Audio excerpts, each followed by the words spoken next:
beautiful I sing about. There ain't no limitations to your amazing grace, your amazing grace. And there's something about the way your love shines on my face. Oh no, I can never get enough of you. This feeling can't be wrong. I'm about to get my worship on. I'm gonna sing a brand new song. Yeah, I'm about to get my worship on. Take me away on this beautiful day.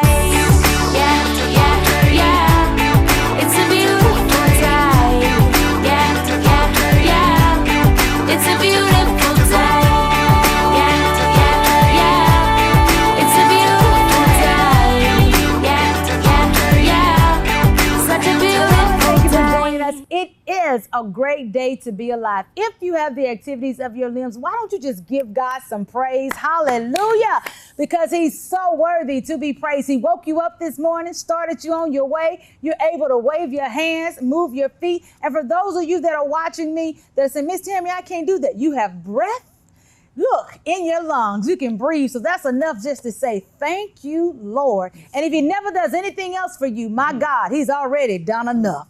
So my guest on today, when I heard her story, a sister friend of mine shared her story with me. Tears began to flow. And I said, God, it's time. It's time for us to heal for real. And Miss D, your story is one that people oftentimes are silent. They don't want to talk about, or they feel like it was my fault and they go into depression and they never, ever come out. So I want to say thank you for being a voice and a beacon of light for women, because this book is one that I think any woman that's going through, no matter what it is, they need to have a copy in their hand. Yes, ma'am. So that they can really heal, as you say, to heal. To heal. Wow. Yes. So thank you so very much for joining us on today. Thank you. For God having bless me. you. Absolutely, absolutely. Let's dive right in. Okay. For those that don't know you, tell them who you are and how life began for you. Okay. My name is Demetrius Ledbetter. My mother was from Brooksville, Mississippi, and my father was from Columbus. He was an Army vet. So I wasn't born here. I was actually born in Columbus, Georgia. We traveled a lot. We stayed in Colorado, New Jersey. Military life. Just military life, basically, in my younger years. Yeah. And then when my father retired, because he got an honorable discharge, we moved back to Mississippi, to Columbus, actually. How old were you when he moved back? We was around 8. Okay, so you were 9, still somewhere along in young. there. Yes, ma'am, still young. So that's why all of my friends ended up being here. Yeah. I still remember some of my friends from when I was younger. The crazy thing is, I can tell you what I had on when I was 3 years old, but I couldn't tell you what I had on yesterday. Jesus. So I have a very far memory. Yeah. And I can remember so many things. As a child, my father, I remember one time I fell off a bike. And he was like, get up, you better not cry. Keep in mind, my father was in the service. Military. And I'm like, and I remember holding those tears, and back then we called it a strawberry. Yes. I had a strawberry on my knee, and I'm like, I'm supposed to cry. And I remember my mom was saying, she said, but and he cut her off. Yeah. And so from that moment, like, no matter how hurt I was, or if I was hurt or I feeling some type of way, my dad had me scared to cry. So that's why I held up this fake shield. Yeah. Of As if being the tough, everything's hard okay. person on the outside, that hard shell. Yeah. Wow. That's amazing how you were scarred from even back then, Right. of not letting your emotions show. And I think too, sometimes African-American women, we feel like we have to be a warrior. We have to Yes. be tough. We can't let our guard down or be vulnerable. And it's okay to cry. Right. It is really okay. When did you really discover, I'm going to say Miss D. It's just something about Miss D. My God, I hear you, Lord. One of my coworkers called me that. It's something about that name. But when did you discover that it's okay not to be okay? What I started doing, you know how people cry. People say, why you don't cry? And I'm like, I do cry. But I do it in the shower. I was doing it at home. I didn't want to show sign of weakness. And my friends, I always wanted them to see that I was tough. And I wasn't tough. I was actually the wimp. Yeah. But I didn't want them to know. So with that being said, I started journaling. Back then, I didn't call it journaling because I didn't know what journaling was, because that wasn't taught to us. Yeah. I would just started writing. Writing. So every time I would get mad, I would write it down. I would write it down, everything. And then some things I wanted to say to my dad or my mom or my friend that made me mad, or boyfriend, whatever the case may be, I would write it down. And you harbored all of that in. Yes. And what I would like to say is holding it in like that tore me up so bad. Yeah. Because I was mean and rude and disrespectful to people that didn't deserve it, because it was so bottled up inside when you said one wrong word, or if you looked the wrong way, I took it out on you versus the person that actually did it to me. So those were the triggers, Yes, because those you were the kept triggers. everything in. Like if somebody looked at you and they may have been ready to compliment you, but because of that look. Exactly. What you looking at? Yep. Wow. Right. And I was like that, and they was like, people always tell me, you too pretty to be frowned up all the time. But I just had this resting face, like this resting face. And so I just like I said, I started writing. I basically didn't start writing to my sister. Well, I really went into, deeper into writing when my sister got killed. Yeah. That was in '99. It was actually at her baby shower. My God. We ended her baby shower, and it turned into tonight, when some people, so we were in the yard and people seen us standing out there, and they was like, hey, stopping. They were stopping. And so it turned into a yard party, in other words. And I'll never forget, my dad called down there and he told my mom was named Laura, and he said, Laura, you need to get all those people out your yard before something happens. Yeah. Because at the time, Mayor Smith, Robert Smith was the mayor at the time, and he had called Dad, and I don't know that he passed by there or someone told him that we had a lot of people in the yard. Yeah. And it was a vacant lot next to my mom's home at the time off 11th Avenue. And people started to move over there, but her baby shower group stayed in the yard. Yeah. And my sister at the time had her baby a few days early, so we had her baby shower when she came back home. So at that time, Tierra was 10 days old, and she already had a 3-year-old. And things led to another, because she was pregnant by what they called back then North Side and South Side didn't like each other. Yeah. And they came over to this side of town. Things started to happen, and it just went from there. My God. And so that night, around a little bit after 12, she was pronounced. We was doing CPR on her, me and another police officer, because the ambulance hadn't made it yet. Jesus. And back then we used to say, older people used to say at the time, setback. And I was like, because her eyes was wide open while she was laying on the ground. My God. And so I was working at my aunt's daycare at the time in West Point, and I was giving her CPR, I was doing the mouth to mouth, and he was doing the chest compressions. It wasn't until a year later when we went to trial that I found out that she got shot in the heart. We always thought in the chest. So that's when I started writing, a year later, because keep in mind, we're doing CPR and that bullet was in her chest. Yeah. But when it hit, it sealed, so we didn't see any blood, and then plus it was night. So even after her death, you still really didn't have the opportunity to deal with it, because you just being the tough woman that you are, you just kept going. Yep, because my mom friends was like, and my dad friends coming to me, you can't, whatever you do, your family gonna follow. So it was like, then at the age of 23, newly married, just had a baby. Yeah. And you're telling me that I gotta be the strong one. So you can't do that, because you gotta be there for your mom and dad and your other sister. That's a lot of stress. Yes. Because you have not dealt with the death. You have not grieved. You hadn't had that opportunity to breathe. Right. And so now you're saying, I have to be the strong one, the tough one in the family. What about me? Exactly. When did you break? When was that breaking point where you actually, everybody I think has a breaking point where they scream, whether, they just start crying out of nowhere, or their emotions get the best. When was that moment for you where you realized that I can't do this anymore? At my sister's trial. My God. It was a whole year later at my sister's trial. That's when I lost it. And I was at home that I scared myself. What happened? I was at home and I was in the shower, and something happened in the shower, and I had a flashback to that night when we was at the hospital, when they walked in the room and said, pronounced her as deceased, because no one can believe it, because we think she had a setback. And when I tell you I lost it, and I remember just balling up in that shower, and I was in there so long that it was cold. Jesus. It was cold, and I got out, and at that time it was no one there but my baby girl, and she was maybe 5 or 6, and she was like, "What's wrong, mommy? What's wrong?" And she always had her hand in her mouth. And I was like, I'm okay. Yeah. And I went in my room, I shut my door, because I didn't want to see her. Still having to be strong for your baby, for your child. Yep. And she was the only child there, and I can't remember why. Wow. Yep. But God knew you needed an angel. to be there, because even in that moment, you never know what would have happened. Right. But just knowing that I have my child, that gives you hope and faith.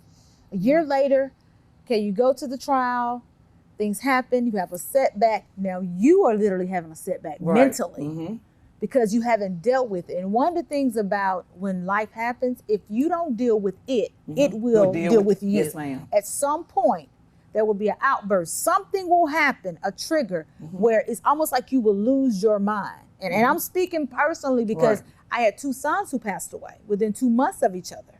And so it took me literally 5 years to honestly grieve, like you, taking care of everybody else, going through the motion, being busy. And so I had to get to the space where I had to realize it wasn't your fault, Tammie. I had to release it. And so that's what I feel as you're describing when you're in the shower, when you realize that there was a bullet and you're compressing, it wasn't your fault. Yep. And I mean, it took me, and I could not believe it. And so I had 17 journals total from 99 until 2022. And I turned all 17 journals into a book. And so what I did was, when I first did it, it was all the bad things that happened, like all the things that made me mad, all the bad things. And someone said, hey, no, you got to lighten it up. Wow. You got to lighten it up. What were your triggers? What were the things that really frustrated you, that upset you? And I'm asking because sometimes as women, we don't know. We just feel like it's life. But when you know that maybe it was a negative individual, you know, some people can't stand to be around negativity. Right. What were those things for you that really just frustrated, that your whole demeanor of your face began to change? Lately, especially in Columbus, the shooting and the killings, all I can think about, my sister died and she was an innocent bystander. Yeah. You know, so all the shootings, the abuse, when people are in abusive relationships, family members that I have known that someone's very close to me went through an abusive relationship, kept going back over and over and over again. Things like that trigger me. Things like, I'm not gonna say negativity, and the reason I won't say it because I was so negative when it comes to myself. Yeah. I was so hard on myself. Like, this ain't gonna go right. This is not gonna happen. But I can speak life into you. I can be positive towards you. I can give you all the uplifts, but I couldn't do it for myself. So that's why when negative people around, like, I used to be the type of person, I will argue you down. I will get the last word. I don't care who you are. And now, and this took me a long time to get here. And I'm 47. I was in my 40s, my early 40s. When when someone makes me mad or I get a text that I don't want to reply back to, I don't say nothing. I just sit there and be quiet, or I'll be like, I'll call you back. Silence can never be misquoted. And if you don't say anything, it took me so long to realize that. And I just be silent. And I surprised myself. Like, I literally surprised myself. I just be quiet and just don't say anything. Yeah. And sometimes I do feel myself coming, you know, finna snap back into that mode, and I think about it, you know. It's not worth it. It's not worth it. It's not worth all. it. And it's like God is doing a great work in you. He is. And I'm grateful to God. And I thank you for sharing your testimony of how the process has been for you, because there are some women that are watching who are in that same cycle. Situation. And I laughed when you said you had to have the same. So Miss Tammie was like that too. My mom would testify. Oh, we're not gonna argue, but I'm gonna let you know. Right. You know, I was like, what? So I thank God for deliverance and for total healing for the most part. So you had to deal with your sister's death, the triggers, the, I guess you could say, like, negative Nancy attitude. It's like nothing is going to happen good. Yes. But God began to work on you. Yes. And it was a process. I know he got tired of me. But it was a process. And he's still working on me with some things. Yeah. When my mother and father passed, they passed on the same day. My God. They passed May the 10th of 2017. How did you deal with that, Miss D? I was living in Georgia. I was there almost 10 years. My son was fixing to get ready to walk across the stage to graduate. My father, I was at Disney World with my grandbaby at the time when I got the call. When my sister called me and she said, do you need to come on home? Because I was in a timeshare, so it wasn't a big deal. Yeah. So we flew back home. And that night I said, I'm not going to get on the highway. Tonight I'll go in the morning. Yeah. Got to the hospital. When I seen my dad, I was in tears.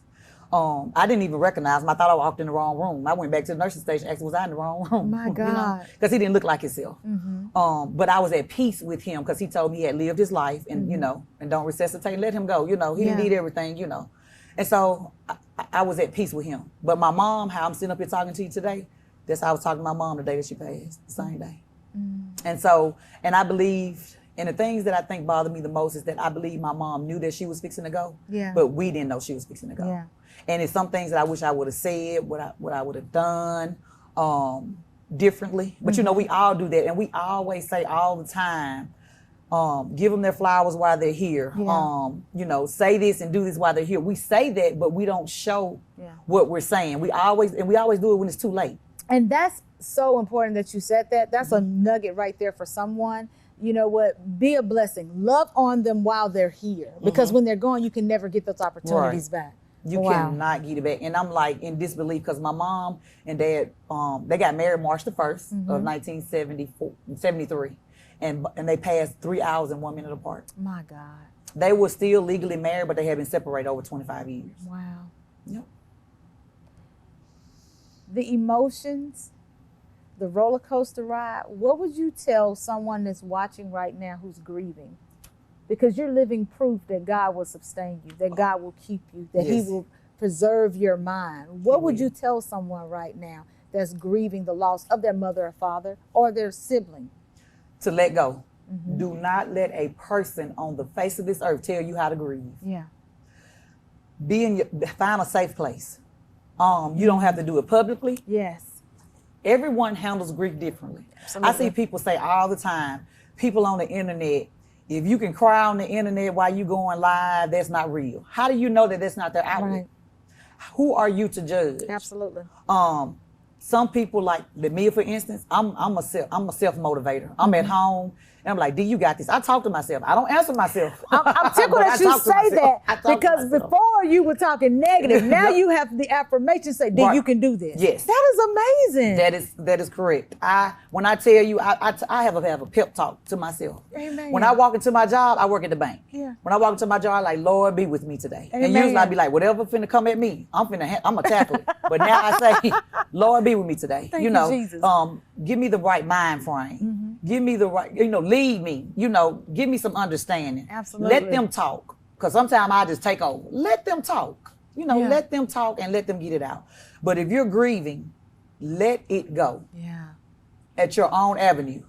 It's so many different platforms out here to help you. Yes, ma'am. And I was so strong and stubborn against them, thinking that you do not have, you don't need to talk to nobody. Yes. Back in the days, it wasn't no counselor, it was God. So, But you do. But you need God Jesus and your therapist. Exactly. And I feel like He put those people in places to help us. Yes. And I had to learn that. And I was like, I'm not going to see nobody. No, I ain't crazy.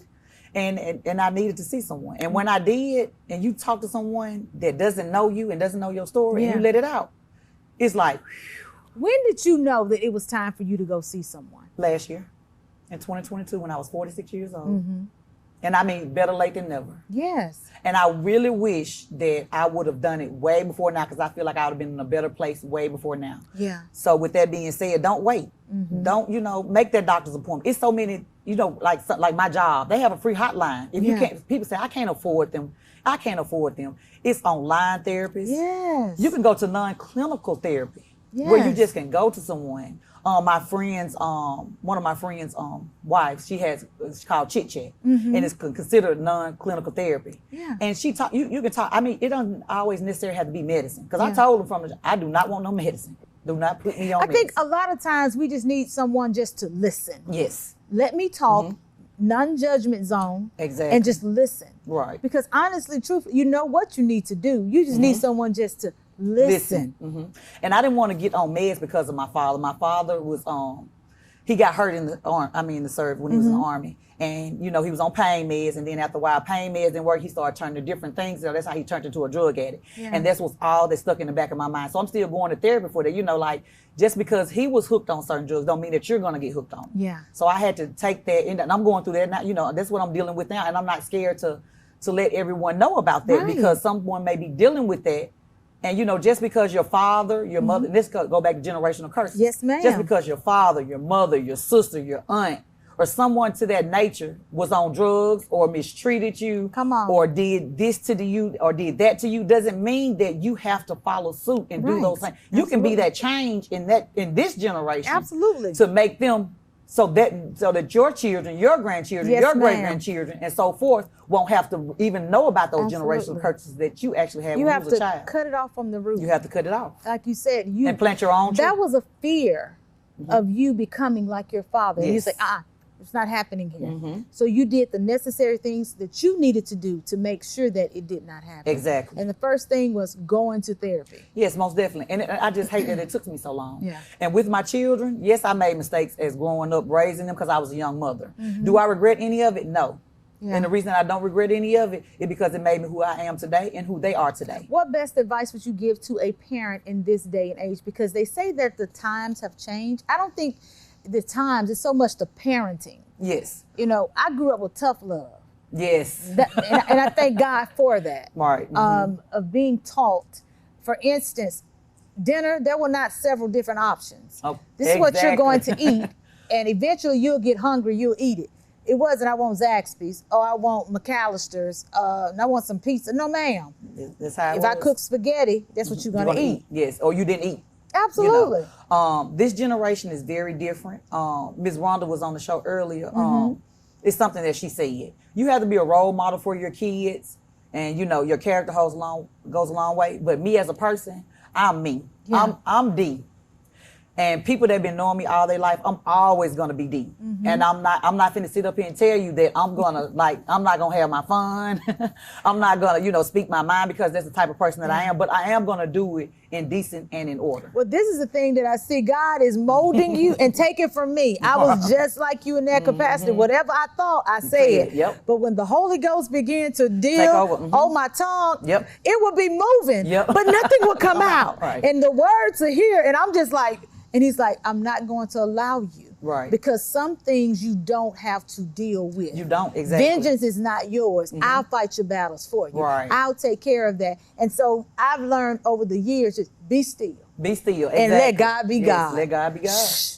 That's a word for some woman Yes, that's it watching is. me right now. Shh. Just be quiet. Yes. Take a back seat Yes. and let God lead and guide you, because he's already gone before you and made those crooked places straight. So again, just hush. And at first it was like, in the inside I was like about to bust. I was like, Because you want to say something. And then you know what? But now I feel so content, and I had a smile on my face. Like, Yes. And that's how you confuse the enemy. When you're not talking and you're silent, the enemy can't use your words against you. But once you release it and it's into the atmosphere, now he can utilize those words to come back at you. But when you're smiling, you confuse the enemy. Yes. And don't get a good praise when you begin to think about how good God Yes, has it's been to you. Yes, Yeah. ma'am. Wow. Yes, ma'am. And with that being said, looking back over your life, what can you honestly say that God kept you that, hey, Miss Tammie, I was not supposed to be here, but God kept me. He preserved me. What happened in your lifetime, your 47 years, happy belated birthday, Thank you. that you can look back and say, oh, he kept me, so I know there's purpose in my life? I don't want to tell all of my book, but I am going to share this. In my book, I stated where I was dating a guy, and he shot himself in front of me.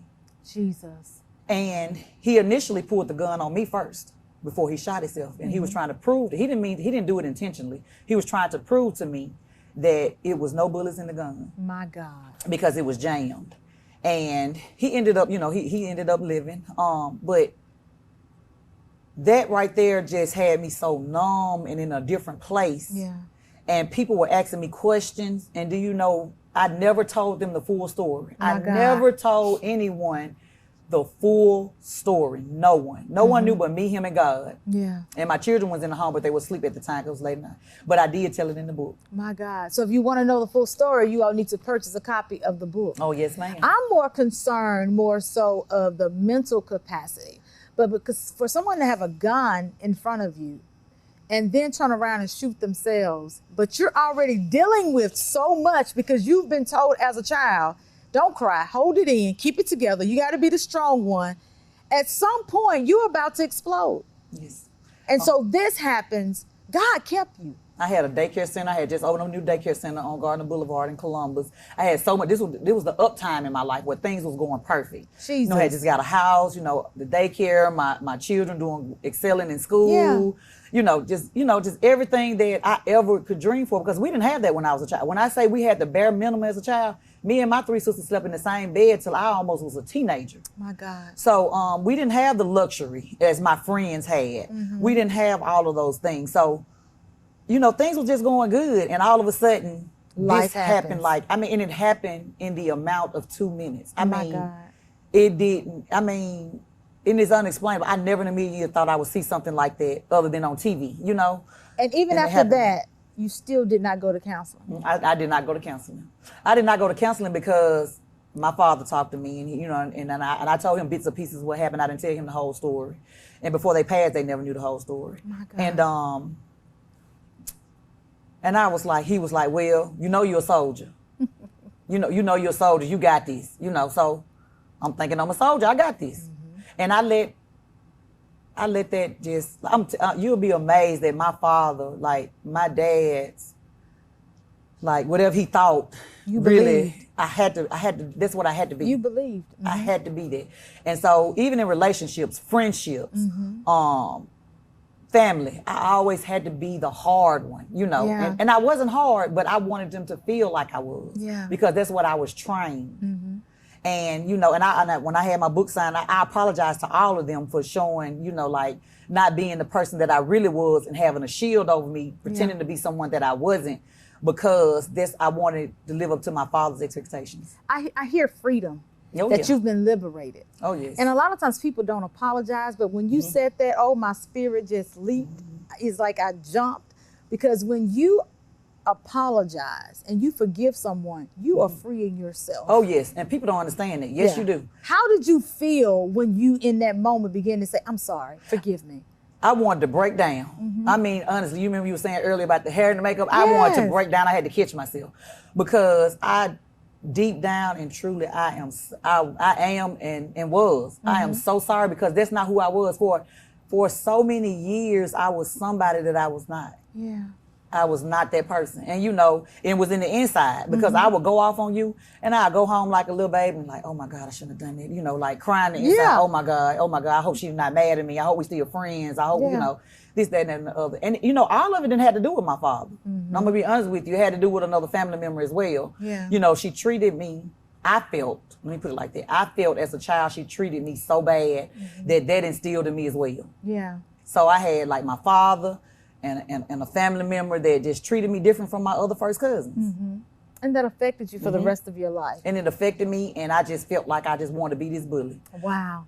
Under 100-pound bully. Jesus, Jesus. Yep. Thank God that you are free. Who the Son Yes. says free is free indeed. You are now a published author. Yes. To God be the glory. Where can they purchase a copy of your book? How much is it? And how can they connect with you? Somebody wants you to come speak and empower their women or even their men. My books are on Books A Million, Barnes & Noble, Walmart, Target, Amazon, all universities and schools in their databases. You can reach me. I have an I Survive page as well as my personal page on Facebook through social media. I'm trying to get my social media up, dealing with my actual book, because my personal page is going to come down. It's going to be strictly I Survive. Amen. With all platforms, Instagram, TikTok. My TikTok is strictly my book now. I'm always up for speaking, public speaking, motivations. I have books on hand as well that I have on me basically at all times. The paperbacks are $21.99. And the hardbacks are going to be $29.99. I just got the hardbacks in. Amen. She's the very first person to actually see them. And it's beautiful. It's beautiful, you guys. I'm telling you, it's beautiful. And so they're going to be on all platforms as well. I sign, I autograph them when I actually see you. Even if you buy them on those platforms, you still can bring them to me, and I'll be more than happy to sign. Why should someone purchase a copy of your book? Because if you survive anything, people think it's always about death. Yeah. You could have survived relationships. You could survive family, divorce, depression. Take me away on this beautiful day. Yeah, yeah, yeah. It's a beautiful